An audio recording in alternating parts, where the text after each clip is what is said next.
കോഴിക്കോട് മുക്കം പീഡനം പ്രതിയായ ഹോട്ടലുടമ അറസ്റ്റിൽ. മാമ്പറ്റ സ്വദേശി ദേവദാസാണ് അറസ്റ്റിലായത്. കുന്നംകുളത്ത് വെച്ചാണ് പ്രതി പിടിയിലായത്. വിശദാംശങ്ങൾ മുഹമ്മദ് ഷഹീദ് നൽകും. ഷഹീദ്, എങ്ങനെയാണ് ഇയാൾ പിടിയിലായത്? വിശദാംശങ്ങൾ എന്താണ്? മോത്തി, കോഴിക്കോട് മുക്കത്ത് നടന്ന ഹോട്ടൽ ജീവനക്കാരിക്കെതിരെ നടന്ന ക്രൂരമായ പീഡന ശ്രമം, അതിനെ തുടർന്ന് കെട്ടിടത്തിന് മുകളിൽ നിന്നും ചാടി ഗുരുതരമായി പരിക്കേറ്റ സംഭവം. ഈ സംഭവത്തിലാണ് ഇപ്പോൾ ഹോട്ടൽ ഉടമ മുക്കം മാമ്പറ്റ സ്വദേശി ദേവദാസിനെ മുക്കം പോലീസ് ഇപ്പോൾ അറസ്റ്റ് ചെയ്തിരിക്കുന്നത്. തൃശ്ശൂർ കുന്നംകുളത്ത് വെച്ചാണ് പുലർച്ചയോടുകൂടിയാണ് അറസ്റ്റ് നടന്നത്. ഇപ്പോൾ മുക്കത്ത് പോലീസ് സ്റ്റേഷനിലേക്ക് പ്രതിയെ കൊണ്ടുവന്നിട്ടുണ്ട്. പിന്നീട് ഇനി കോടതിയിൽ ഹാജരാക്കും.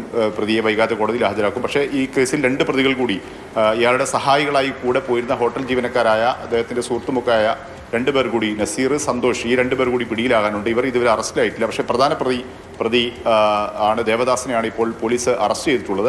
അതിക്രൂരമായൊരു പീഡനമാണ് നടന്നത്. ഈ ദേവദാസിൻ്റെ ഹോട്ടലിൽ ജീവനക്കാരിയായിരുന്നു യുവതി താമസിക്കുന്ന ഇയാൾ തന്നെയാണ് താമസിക്കാൻ സൗകര്യം ചെയ്തു കൊടുത്തത്. അവിടേക്ക് ചെന്ന് രാത്രിയിൽ അവിടെ ചെന്ന് ഈ ജീവനക്കാരിയെ കടന്നു പിടിക്കാൻ വേണ്ടി ശ്രമിക്കുകയായിരുന്നു. ഇതിൽ രക്ഷപ്പെടാനുള്ള ശ്രമത്തിനിടെയാണ് കെട്ടിടത്തിന് മുകളിൽ നിന്നും ചാടേണ്ടി വന്ന സാഹചര്യമുണ്ടായത്.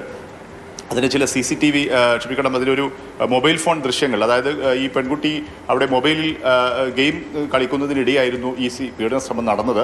അപ്പോൾ ആ ഗെയിം ഫോൺ റെക്കോർഡായ സമയത്ത് ഈ ഹോട്ടൽ ഉടമ ദേവദാസ് എത്തി പെൺകുട്ടിയോട് മോശമായി സംസാരിക്കുന്നതിൻ്റെയും അതിൻ്റെ ആ സാഹചര്യമൊക്കെ ഈ മൊബൈൽ ദൃശ്യങ്ങളായി പുറത്തു വരുന്ന സാഹചര്യം ഉണ്ടായിരുന്നു. അങ്ങനെ ക്രൂരമായ ഒരു പീഡന ശ്രമം അവിടെ നടന്നുവെന്ന് വ്യക്തമായ തെളിവുകൾ ലഭിച്ചിരുന്നു. പക്ഷേ കുറച്ച് ദിവസങ്ങളായി ഈ സംഭവം നടന്നിട്ട് പക്ഷേ ഇതുവരെ പ്രതികളെ അറസ്റ്റ് ചെയ്യാൻ പോലീസിന് കഴിഞ്ഞില്ല. ഇന്നലെയാണ് ഈ ഫോൺ ദൃശ്യങ്ങൾ പുറത്തു വന്നത്. അതിനുശേഷമാണ് കൂടുതൽ സജീവമായ അന്വേഷണത്തിലേക്ക് പോയതെന്നാണ് മനസ്സിലാക്കുന്നത്. ഏതായാലും ഇപ്പോൾ പ്രതി പോലീസിൻ്റെ പിടിയിലായിട്ടുണ്ട്, അറസ്റ്റിലായിട്ടുണ്ട്. കൂടെ വൈകാതെ കോടതിയിൽ ഹാജരാക്കുന്ന സാഹചര്യം ഉണ്ടാകും.